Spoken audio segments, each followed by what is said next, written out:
Yes, hello guys. My name is Manny, and right now I'm here in our home rooftop. I will be demonstrating this. I got two trail cameras now. Ito yung bago kong nabili. This one I bought for 799 pesos at HMR Philippines. Yeah, 799 or about $12.38. Is that it? Okay. At ito yung binili ko last year. Ito yung nakikita niyong parati kong ginagamit sa bird feeder ko. Bird feeding observation. This one, sa Machinon WK5EU. I bought it for about, actually ang nakalagay na price is 1,999 or almost 2,000 pesos. That was about $35. Tama ba? $35. But I only got it for about 899 pesos. So nag-price cut sila ng almost 55%. So for 900 pesos, original price is 2,000 pesos sa HMR Philippines. I get almost 55% discount. So this is a very good deal, no? So eto, nabili ko to last year pa. This one, yung bago natin trail camera, nabili ko few days ago. So I got 7 days warranty for this to test, and kapag may problema, pwede ko daw ibalik, pwede kong i-replace ng ibang item. So okay, so testing natin, no? Ang gagawin ko ngayon, since dalawa na siya, I will set this up side by side. So gagawin ko, pagtatapatin ko siya, tingnan natin kung ano mas magandang kuha. But this one is pricier, costlier, so I think this will win. Pero tignan din natin, bigyan din natin ng chance tong no name trail camera. Wala siyang brand eh. So ang nakalagay lang na model is DL001 something. Okay, first unahin natin yung Machinon ko. Ito nga yung nabili ko last year, no? April last year, so this summer, I think summer last year, 2023. It does come with a what's this, a belt. Yeah, ito yung pagkaisasabit mo siya sa, tatali mo siya sa puno. Okay, missing yung kanyang yung kanyang mount, wall mount, and meron siyang wall mount dito, no? Okay lang, ito lang naman ang kailangan talaga natin. So yun yung Machinon. This takes around 8 batteries. Hindi siya pwedeng 4 lang, no? Hindi siya gagana. So mag-aas sa battery to. But then yung quality niya, naman ako satisfied ako. Mabilis yung kanyang frame rate. Wala siyang motion blur. So okay to, the best sa akin to. Pag inon natin, yan na.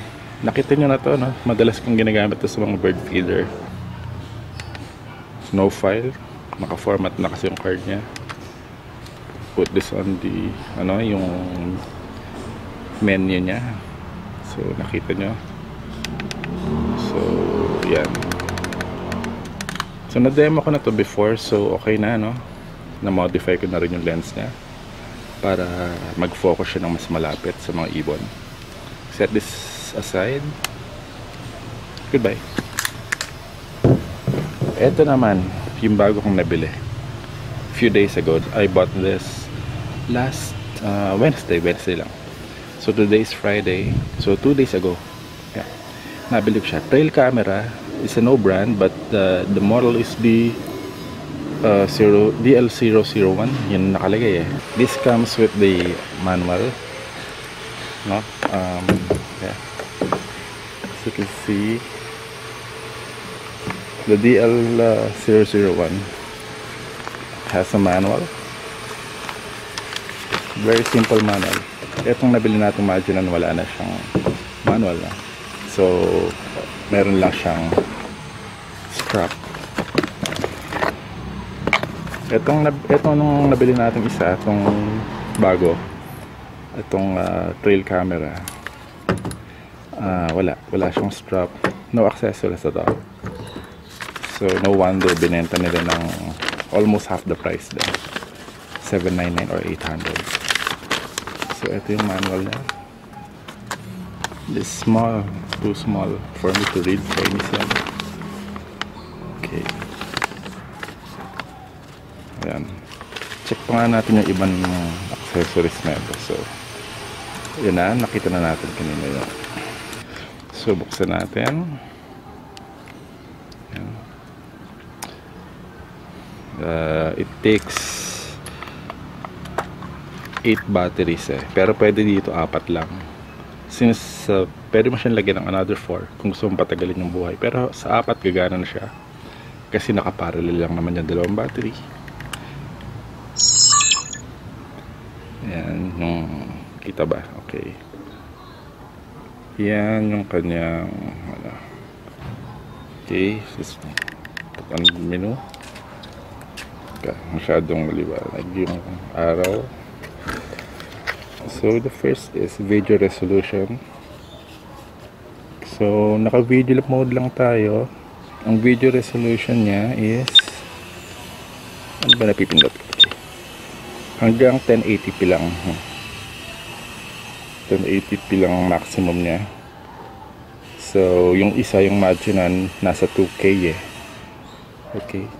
So tapos na yan. Recording length, lagay lang natin sa 30 seconds. Yun yung pag nag-record siya ng video hanggang 30 seconds lang. Then mag-stop siya. Pag may tumapatuloy ng panibagong action, mag-record ulit siya na 30 seconds. Record audio. Yes, of course. We need that. Then, okay na. Date and time. Okay. Today is 23 August 2024. Okay, 11:05. Timestamp. Naka-on siya para makita natin. Mode setting.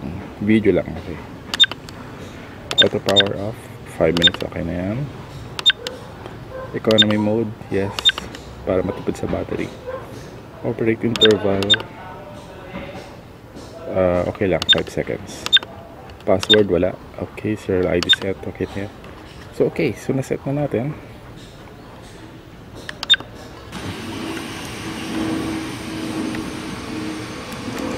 Ayan, napakaliit.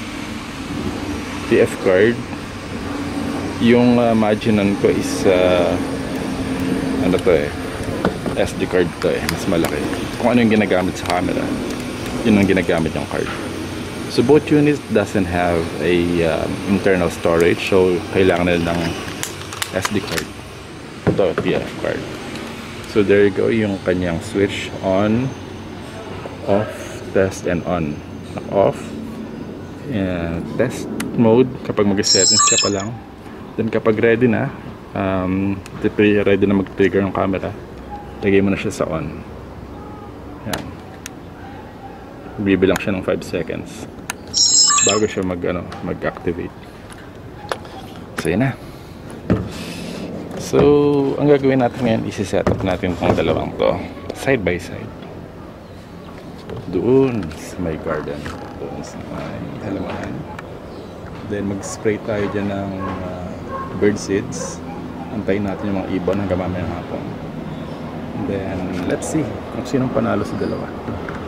Kung ito bang mas mahal na si Marginan, 2,000 pesos.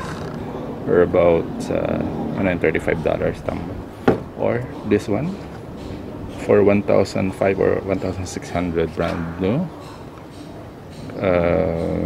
Mas almost half price difference na, pero tingnan natin kung okay din to, kung papasa to dito sa isa sa high end natin na Marginan. Okay, so set up na natin dun. Yan natin set up. Okay. So guys, ang una ko munang setup dito ay itong ating Marginan, kasi medyo mahirap i-setup to. First is may ginawa ako dito ng mount para nakayuko siya ng konti at close up ng ibon pag tinunan, no?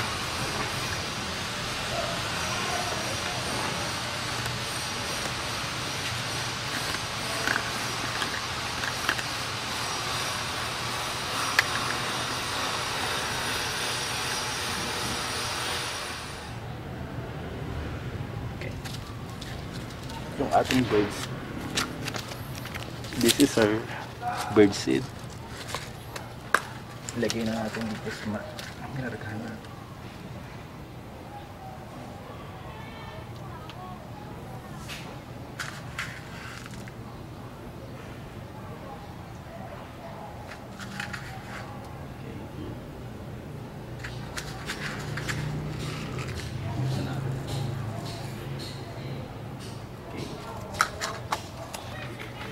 Ito na yung ating bagong trail camera, DL001.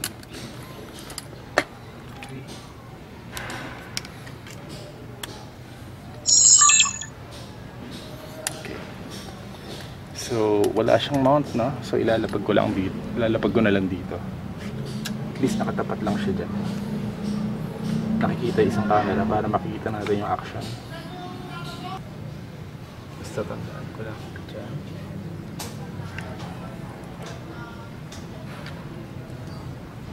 Oops, may ako. Tanggalin natin. Makaka-apekto sa ano yan, sa book. Pag gumalaw yung, pag humanga, matitrigger yung ano natin. Tanggalin natin ito. Okay, wala ha.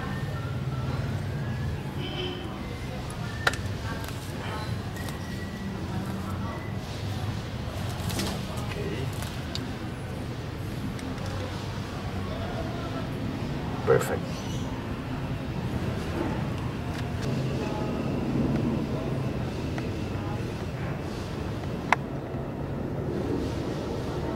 Yan.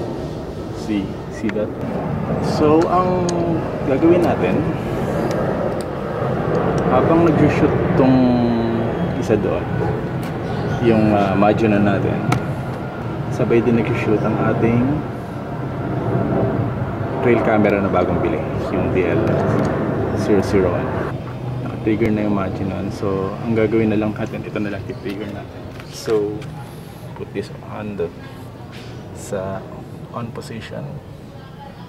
Ito on. Countdown ng 5. Pag tumunog, ready na siya. Yan, tumunog na. So, mag-shoot na siya. Okay. Close natin. Baka umulan.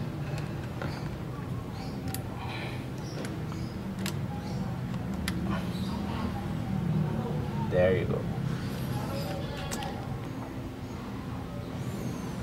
So, I'll be back later. Maya-maya, siguro mga after 5 hours or 6 hours. Tingnan natin kung ano yung makukuha ng dalawang camera ngayon dyan. Bird feeding habits or something. Basta may pumuntang ibon dyan, automatic mag-record ng video. 5 hours later. Hi, I'm back here dito sa rooftop namin sa garden.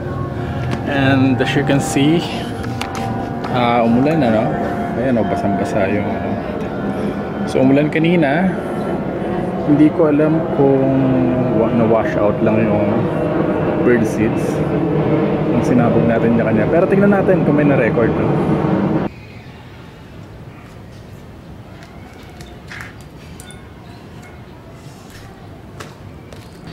Okay, so dito sa ating bagong trail camera, meron tayong at least mga 80 videos, no? So at 1080p lang kasi ito, no? Kaya 80. Ito kalahati lang, meron tayong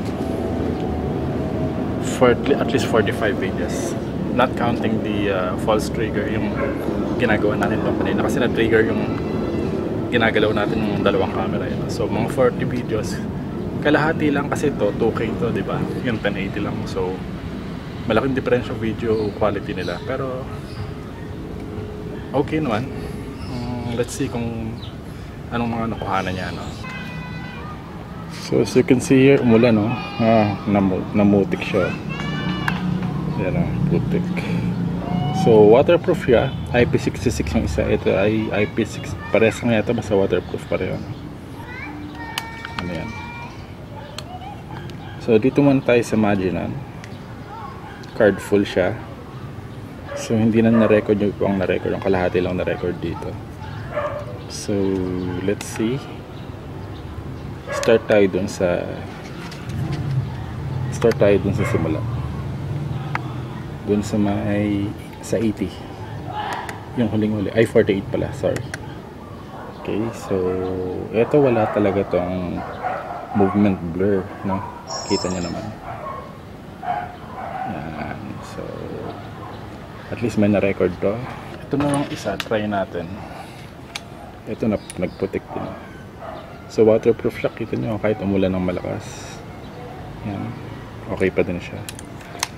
IP66 mga kaibigan. So ito yung tail camera natin. Kita natin. Yan.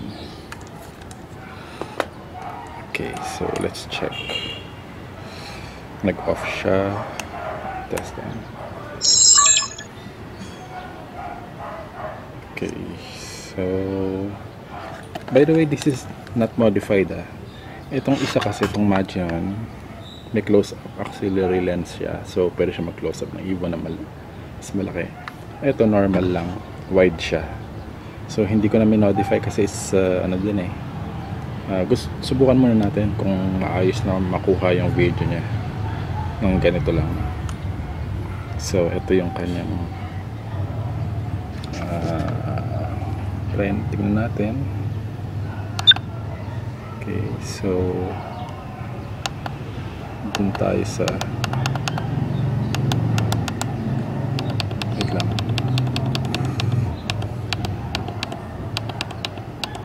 Dun sa marami, subukan natin.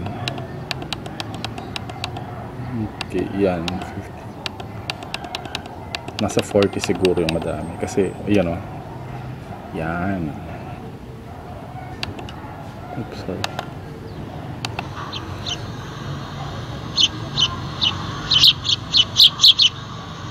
Malakas audio na itong santo.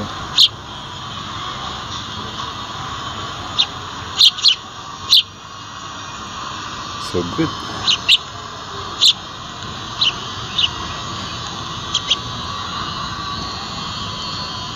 Okay, so isalin natin sa computer. Subukan natin kung okay na, kung anong mas magandang video, kung itong mumurahin o itong Magellan na mas mahal.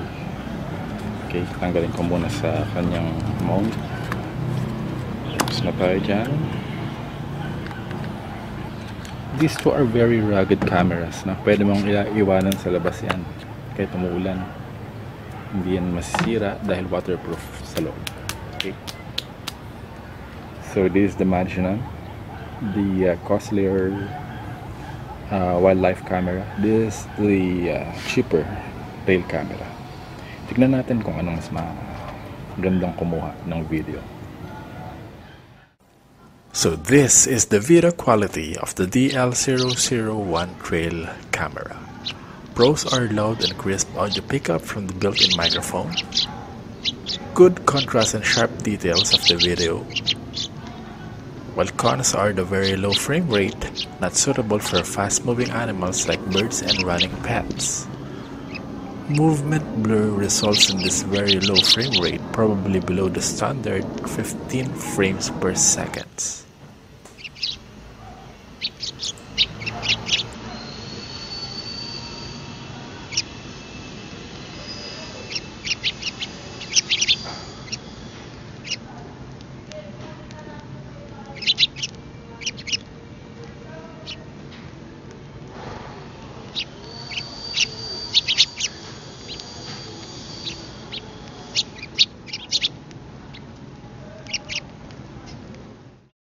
And this was the side-by-side video taken earlier with the Magellan WK5AU. Nagka-problema sa Magellan nagkaroon ng moist dun sa close-up converter lens na inilagay natin at nagkaroon din ng putik sa lens which resulted to hazy and dirty video. Therefore, we cannot use this footage for review comparison and to judge the quality. So I'll just get a clear copy from previous video recording taken weeks ago at the same spot in the garden when the weather was good. This was a bird's footage taken last July 17 at the same spot in the garden using the same Magellan WK5AU setup. As you can see, the frame rate is fast enough to eliminate any movement blur from the fast-moving animals. So, the Machinon WK5AU wildlife camera can be used as a feeder camera, or in situations where fast-action CCTV video was needed to be recorded.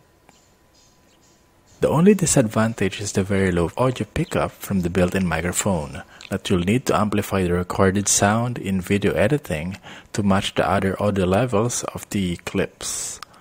Also, the front-mounted LCD display makes live previewing difficult in bird's nest or feeder installations.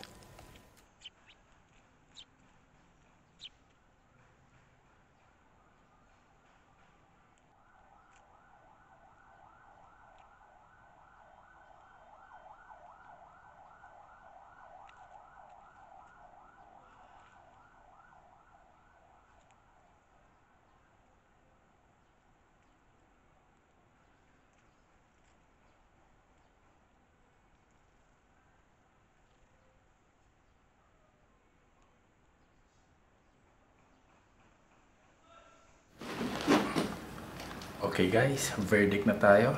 Anong mas maganda sa dalawa? Well, may pros and cons, ano? Tulad na nabanggit natin kanina. Itong trail camera, TL001, mabagal ang kanyang frame rate. So, if you will be using this for bird feeder or any wildlife cam or application na kailangan mabilis yung takbo ng hayop, galaw ng hayop, well, this is not suitable. Well, magkakaroon siya ng movement blur. So, para saan tong cheap trail camera na to? Well, pwede siya sa mga CCTV situations. For example, mag-install kayo ng CCTV sa bahay nyo. Pagkukuha lang siya ng mga mababagal na dumadaan na tao, pwede siya. Or yung basta tumaan lang, no?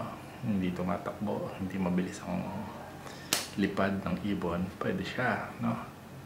Pero kapag tulad kanina yung mga ibon na mabilis kumain, no? Naghahabulan, this is not suitable. Although, ang kagandahan na ito, very sharp and detailed ang features niya, good contrast, and yun nga, battery niya is apat lang ang kailangan yung battery. Gana na siya, hindi tulad nitong isa sa Machinon na 12 volts, no? 8 battery, magkasa sa battery ako. And what else? Ang video nito is very good, clear. What else? The audio quality is very good, very loud compared to this. This is the Machinon WK5AU. Ito naman, no? Mas mahal siya kaysa dito. And the disadvantage is very low audio coming from pickup ng microphone niya. It's very, very low. Very tiny audio. So, you need to crank it up sa editing software.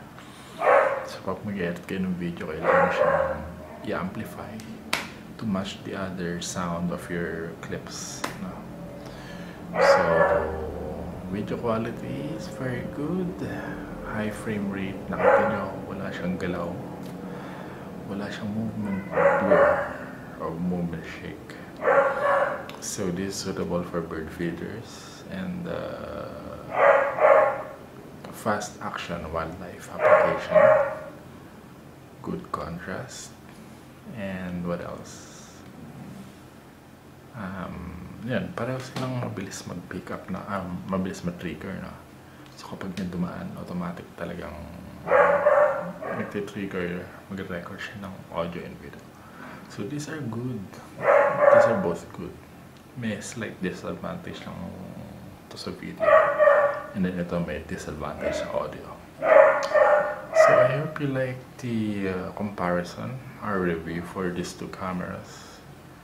And until next time, marami pa tayong kukunin ng ibon, paborito natin kunin. And then, so until the next video, thanks for watching and good night. Inabot na tayo ng gabi. Bye bye.